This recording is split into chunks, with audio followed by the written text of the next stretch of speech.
এই রেসিপিটা খাওয়ার পরে নিজেকে বাদশাহ সুলতান মনে হবে, সুলতান। পুরো শাহী একটা ভাব, কারণ এর নাম হচ্ছে শাহী বেগুন ভাজা। খেতে তো অসম্ভব মজা। শুরু করা যাক। আসসালামু আলাইকুম। এই যে বাড়ির চাষকৃত বেগুন, নিজেরা চাষ করা জিনিসে সার ব্যবহার করা হয় না বলে একেবারে এটা দিয়ে যা বানানো হয় তাই অথেন্টিক স্বাদ পাওয়া যায়। বেগুনটা ধুয়ে পরিষ্কার করে একটু মোটা মোটা করে ফালি ফালি করে নেব। মুখের দিক থেকে কাটা শুরু করতে হবে। কিভাবে কাটছি একটু চোখ ফেরে দেখে নিতে হবে। বেগুনটা কাটার পরে দেখি কিছু জঙ্গির দল এর ভিতরে আন্দোলন করা শুরু করে দিয়েছে।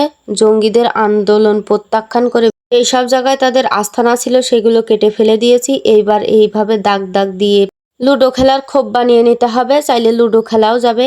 রান্না করার সময় কত কি মনে চাই। এইবারে একটা প্লেটে লবণ, হলুদ গুঁড়া, মরিচ গুঁড়া আর যাচ্ছে আদা, রসুন, পেঁয়াজ বাটার পেস্ট। এবার একটুখানি সর্ষের তেল দিয়ে একটা লেবুর অর্ধেকটা চিপড়ে দিয়ে দেব। প্রথমে একটু ঢং করে চামচ দিয়েই মাখাচ্ছিলাম, পরে আবার হাত দিতেই হবে এতে, কারণ ভালো কিছু খেতে গেলে একটু কষ্ট দুঃখ করা লাগবেই, জলার ভয় করলে হবে না। এইবার বেগুনের আমি গায়ে হলুদ দিয়ে নিচ্ছি।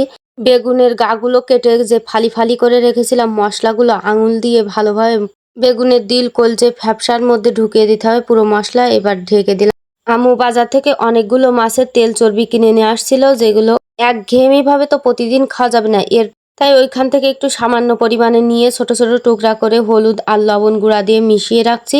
এগুলো এবার রান্নার জন্য রেডি। দিয়ে দিলাম সয়াবিন তেল, 1 মুঠ পেঁয়াজ কুচি আর টমেটো কুচি, সাথে মেরে দিলাম 1 চামচ পরিমাণে জিরা। এই সাথে দিয়ে দেবো 1 চামচ পরিমাণে ধনিয়া গুঁড়ো, 1 চামচ শুকনো ঝালের গুঁড়ো। এবার ভালোভাবে এটা মিশিয়ে নাড়াচাড়া করে কাঁচা ভাব দূর করে দিয়ে দেবো সেই মাছের তেল চর্বিগুলো।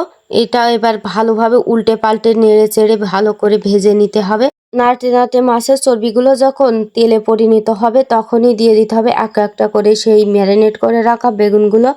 কালার দেখেছো? দেখলে তো মনে হচ্ছে আর ভাজাই লাগবে না, এমনি কাঁচাই খেয়ে নেওয়া যাবে, এত সুন্দর একটা কালার এসেছে। এরপর ঢেকে দিয়ে একদম মিডিয়াম টু লো আছে এটা উল্টে পাল্টে ভেজে নিয়ে ভাজার সময় এটা থেকে মারাত্মক কড়া একটা স্মেল আসে। এই লোভ সামলাতে না পেরে কেউ যদি বারবার উল্টায় তাহলে কিন্তু কর্তৃপক্ষ দায়ী নয়। প্রতি 5 মিনিট পর পর উল্টে দিতে হবে। আমার রান্না কমপ্লিট। তৈরি হয়ে গেল শাহী বেগুন ভাজা।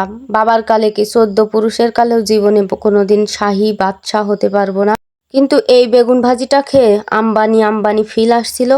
তুলার থেকেও নরম হয়েছে। ছিঁড়ে ছিঁড়ে যখন ভাতের সাথে আলু থালু করে মাখিয়ে মুখের ভিতরে দিচ্ছিলাম মনে হচ্ছিল সব মিহি, পুরো দুনিয়ায় মিহি হয়ে গেছে। চলে যাচ্ছি, আল্লাহ হাফেজ।